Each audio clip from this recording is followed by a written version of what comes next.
Why are you poor? Why are you not getting ahead financially? Well, poverty is mainly due to behavior problem. If you don't control spending, you'll be guaranteed to be poor regardless of your income. Regardless of how much you're earning, you'll always be poor if you do not have control over your financial habits. If you do not save, you will not have reserve cash to spend during tough times, and you will end up being in debt all the time. If you spend more than you are earning and not living within your means, this is 100% recipe for a financial downturn. Oh yes, I've been there. You will not get ahead financially if you neglect the financial wisdom of God in the Bible. You will always get broke. You will always be broke if you do not apply and neglect the financial wisdom of God from the Bible. Financial wisdom is mostly in Proverbs and Ecclesiastes in the Bible, but there are wisdom everywhere from the Bible to help everyone that will seek wisdom in order to help them how to deal with financial spending and financial discipline. If you are in a hurry to get rich, if you are in a haste, if you're rushing in a decision, you are guaranteed to get broke. And being broke is stressful.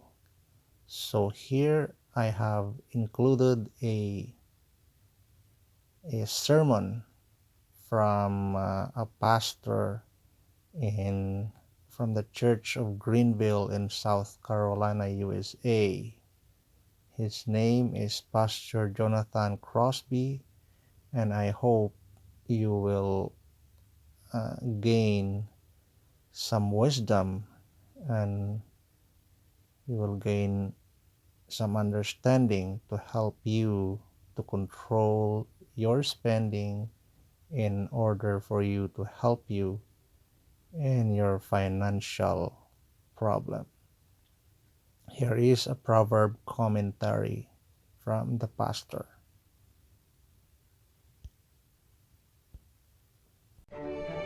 The Proverbs of Solomon from LetGodBetrue.com. Proverbs chapter 21 and verse 17. He that loveth pleasure shall be a poor man. He that loveth wine and oil shall not be rich. Hear the words of God and Solomon again. He that loveth pleasure shall be a poor man. He that loveth wine and oil shall not be rich. An easy way to get richer is to stop spending. This is precious wisdom.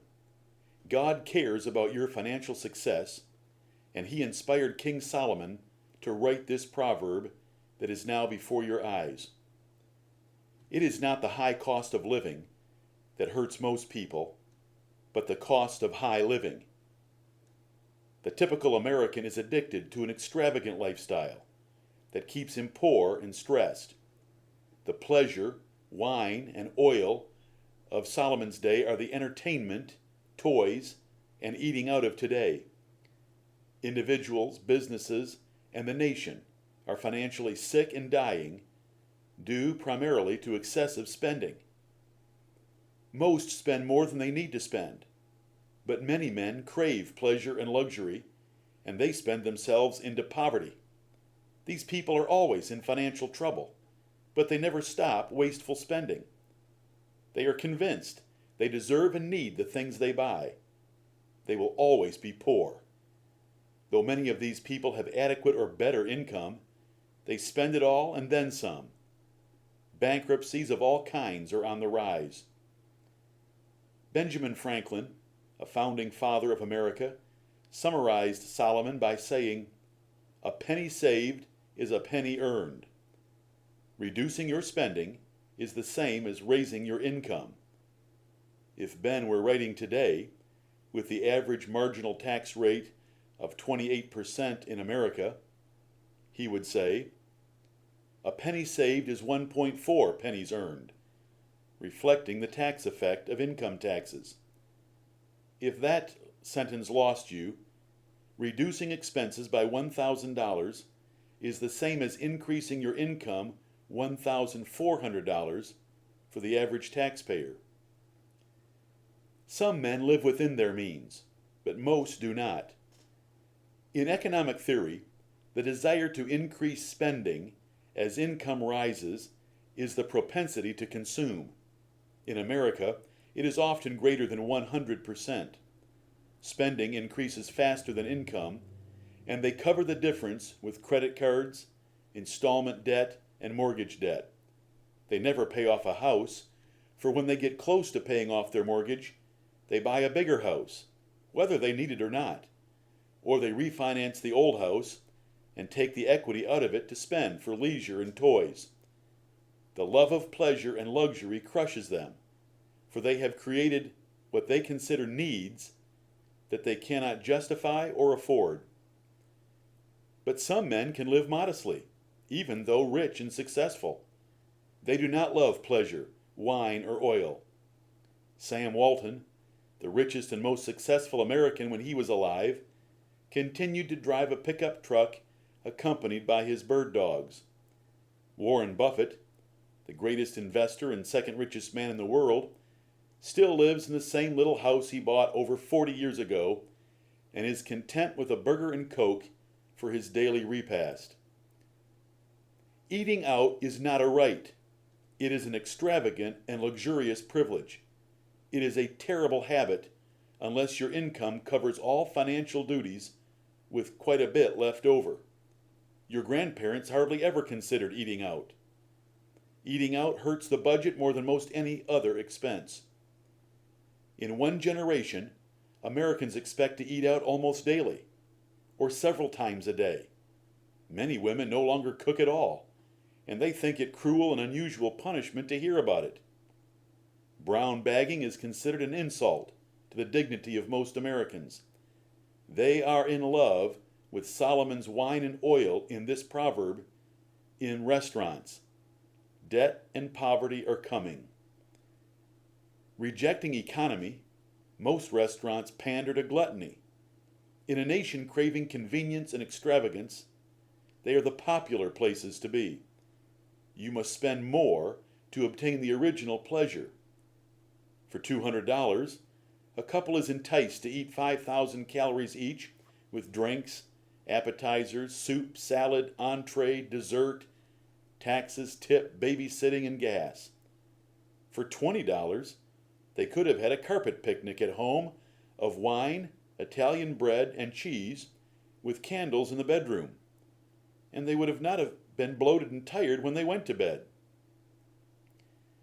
There are many things you think you need that you do not need. They are the pleasures of this proverb that you should restrict and limit to fit your income. You do not need a cell phone, iPad, or related toys with expensive monthly contracts. You do not need more vehicles than workers in the household. You do not need cable, since you can stream anything. You do not need a gym membership. Work out at home. You do not need to shop at the mall. You do not need trips, vacations, or recreation beyond what you can do at home. You certainly do not need a pet, especially a dog, for they can be expensive. Add it up. The poor man who likes to spend money will always be poor, for he has no savings to take advantage of investment and business opportunities. It is only by reserved capital, that is, savings, that a man can profit from those few situations in life that offer unusual profits. And most men have several of those in a lifetime. So again, you can see the law of nature and of God. The rich get richer, and the poor get poorer. The cure for poverty is the virtue needed for most success: temperance, or self-denial and self-discipline. You make rules to curb spending, no matter how much you want or think you need something. All you truly need is food, clothing, and shelter. Anything else is luxury and pleasure. If you are wasteful, you are brother to the slothful man. Proverbs 18:9. If you are wasteful, you are brother to drunkards and gluttons. Proverbs 23 verses 20 and 21. You may need to be drastic. Throw your television out. You will save your soul and avoid aggressive advertising. Throw away your credit cards.